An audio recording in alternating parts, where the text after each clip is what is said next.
Morning students, आपका स्वागत है हमारे YouTube channel pathfinder classes Chhapra में। जिन लोगों ने अभी तक इस चैनल को सब्सक्राइब नहीं किया है, चैनल को सब्सक्राइब करें, बेल आइकन दबाएं ताकि हमारे वीडियोस के अपडेट्स आपको समय समय पे मिलते रहें। ये आपका पार्ट 7 वीडियो चैप्टर का पार्ट 7 वीडियो में क्वेश्चन नंबर 1 पे है और प्रश्नावली है आपका 14.3। चलिए क्वेश्चन देखते हैं। कह रहा है निम्नलिखित बारंबारता बंटन किसी मोहल्ले के 68 उपभोक्ताओं की बिजली की मासिक खपत दर्शाता है। ठीक है, 68 उपभोक्ता है एक मोहल्ले में, उनकी बिजली की जो खपत है हर एक महीने उसको ये आंकड़ा दर्शा रहा है। इन आंकड़ों के माध्य बहुलक ज्ञात कीजिए और इसकी तुलना भी करनी है। ठीक है, तो आप जब तीनों कह देना माध्य और बहुलक तीनों जब कह रहा है तो आप इसमें से कोई दो निकाल के आपको बताए हुए फॉर्मूले का प्रयोग कर लेना है। तो हम लोग क्या करेंगे, यहाँ माध्यक और बहुलक निकालेंगे। माध्य हम लोग फॉर्मूले की मदद से निकालेंगे। ठीक है, तीनों के संबंध वाला एक फॉर्मूला बताए थे ना, उससे निकाल देंगे। चलिए तो पहले इस चार्ट को हम लोग दोबारा से यहाँ नीचे बना लेते हैं अपना। ठीक है, चलिए यहाँ पे दर्शा देंगे।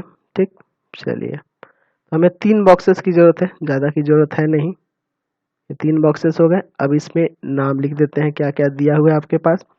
यहाँ लिखेंगे मासिक खपत, मासिक मासिक खपत, मासिक खपत किसमें दिया है तो इकाई में, इकाई में। ठीक है, और यहाँ क्या है उपभोक्ताओं की संख्या, उपभोक्ताओं उपभोक्ताओं की संख्या, उपभोक्ताओं की संख्या। आपके पास जगह पूरा होगा, हमारे पास जगह कम है इसलिए इतना में एडजस्ट करना पड़ रहा है। चलिए दिया है आपके पास 65 से 85, 85 से 105, 105 से 125, 125 से 145, 145 से 165, 165 से 185, 185 से 205, ये ना दिया हुआ है। और इनकी उपभोक्ताओं की संख्या यानी कि बारंबारता दी हुई है आपके पास 4, 5, 13, 20, 14, 8, 4। हमें यहाँ क्या करनी होगी, इनकी संचयी बारंबारता निकालेंगे। संचयी बारंबारता, संचयी बारंबारता यहाँ निकालेंगे। कैसे, तो ये 4, 5 4 कितना हो जाएगा 9, और 9 और 13 कितना हो जाएगा आपका 22, 22 में 20 जोड़ दीजिए तो आ जाएगा 42, 42 में 14 जोड़ देते हैं तो ये आपका आ जाएगा 56, 56 में 8 जोड़ दीजिएगा तो 56 में 8 जोड़ने से आ जाएगा आपका 64, और 64 में 4 जोड़ दीजिएगा तो आपका आ जाएगा 68। समझ गए। चलिए ये आपका 68 आ गया, यानी कि इसको जोड़िएगा ना तो यहाँ जो टोटल आएगा वो आपका 68 ही आएगा। 68 ये किसका मान होगा, n का मान होगा। ठीक है, n का मान होगा। चलिए अब यहाँ देखते हैं। अब यहाँ देख रहे हैं n/2, आपको देखना होगा ना पहले माध्यक वर्ग, n/2 यानी कि 68/2 काटेंगे तो 34, तो 34 से ठीक बड़ी, ठीक बड़ी और निकटतम, और निकटतम सॉरी, और निकटतम, निकटतम संचयी बारंबारता, संचयी बारंबारता, संचयी बारंबारता वाला वर्ग, वाला वर्ग। अब देखिए 34 से ठीक बड़ी, तो 34 से ठीक बड़ा और उसके निकटतम कौन है, यहाँ पे देखिए 42 है, 42 है ना। तो इसके सामने वाला वर्ग कौन सा है, तो 125 से 145, 125 से 145 है, तो 125 से 145 है। ठीक है, इसलिए वर्ग, वर्ग 125 से 145 माध्यक वर्ग होगा, माध्यक वर्ग होगा। समझ गए ना, माध्यक वर्ग होगा। तो पहले आप माध्यक वर्ग पता किए। अब देखिए यहाँ L का मान कितना हो जाएगा 125। अच्छा F क्या हो जाएगी, तो माध्यक वर्ग की बारंबारता ये आपकी F हो जाएगी, यानी F बराबर हो गया 20। ठीक है, अच्छा F पता चल गया। CF क्या होगा, तो माध्यक वर्ग से ठीक ऊपर वाले वर्ग की संचयी बारंबारता यानी कि 22, और H कितना है, तो वर्गमूल वर्ग ऊंचाई कितनी है आपकी 20 है। तो अब यहाँ पे आपको फॉर्मूला तो पता ही है ना माध्यक का, तो यहाँ देखिए माध्यक बराबर हम लोग फॉर्मूला क्या जानते हैं, तो होता है L plus n/2 minus CF बटा में F गुना H, यही ना होता है। तो L का मान 125 प्लस n/2 का मान कितना है, तो ऊपर है यहाँ पे 34, और माइनस सी एफ का मान कितना है 22 और बटा में एफ का मान है 20 और एच भी है आपका 20। तो ये 20 से 20 कट जाएगा ना यहाँ पे। चलिए आगे देखते हैं यहाँ पे। चलिए तो यहाँ से हो जाएगा 125 और प्लस यहाँ देखिए घटाइए, तो घटाइएगा तो आपका 12, इन दोनों को जोड़ दीजिए 137 आपका माध्यक आ गया। अब हम लोग को बात करना है बहुलक के बारे में। तो बहुलक के लिए देखा जाता है सबसे अधिक बारंबारता वाला वर्ग, तो सबसे अधिक बारंबारता वाला वर्ग यही है। तो यहाँ देख रहे हैं, यहाँ घेर के लिख दे, यहाँ लिख देते हैं कि वर्ग 125 से 145 की बारंबारता सर्वाधिक है, की बारंबारता सर्वाधिक है। अतः 125 से 145 बहुलक वर्ग होगा।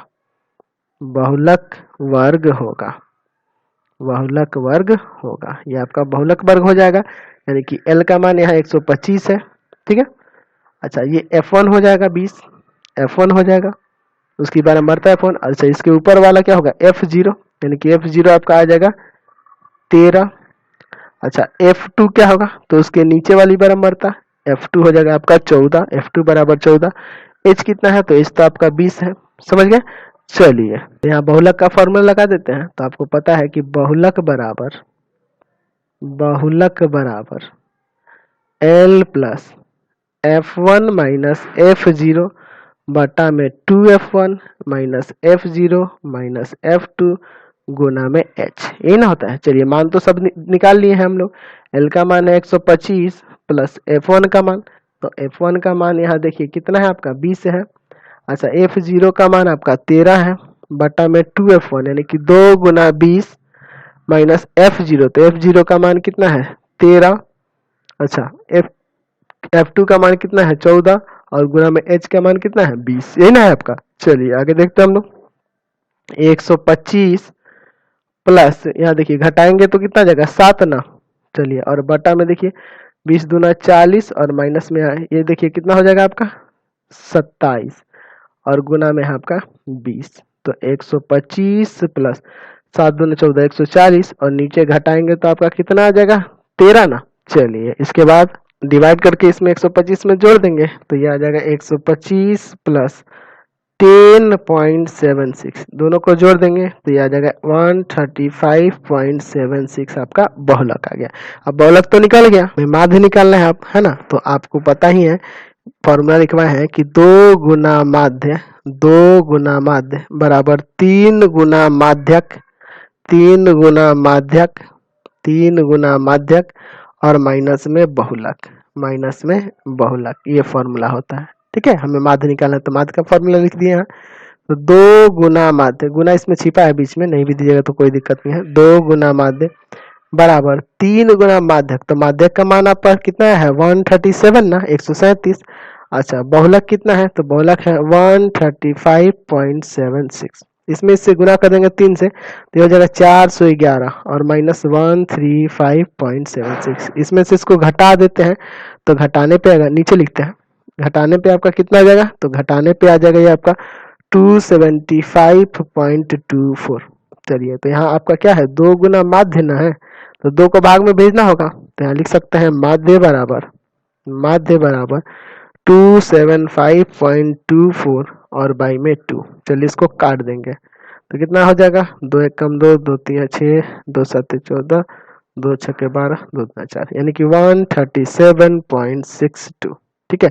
ये आपका माध्य हो गया, क्लियर है। चलिए अब देखिए तीनों का मान, देखिए माध्य आपका 137.62 है, इसका 135.76 है और आपका जो बहुलक माध्यक जो था वो 137 था, ठीक है। तो तीनों लगभग क्या है एक समान है ना, तो यहाँ से कर सकते हैं, इसलिए इन स्थिति में तीनों मापदंड क्या है लगभग बराबर है। लिख सकते हैं कि इन स्थिति में तुलना करनी थी ना तीनों में, लिख देंगे कि इन स्थिति में माध्य और बहुलक लगभग समान है, समान नहीं है लगभग समान है, बराबर है, समझ गए। चलिए, तो तीसरा निकालने की कोई जरूरत नहीं है, फॉर्मूले पे रख के आ गया, समझ गए ना। चाहते तो आप निकाल सकते थे, कोई दिक्कत नहीं है, आपको रूल बता रखे, लेकिन थोड़ा लंबा हो जाता। चलिए नेक्स्ट क्वेश्चन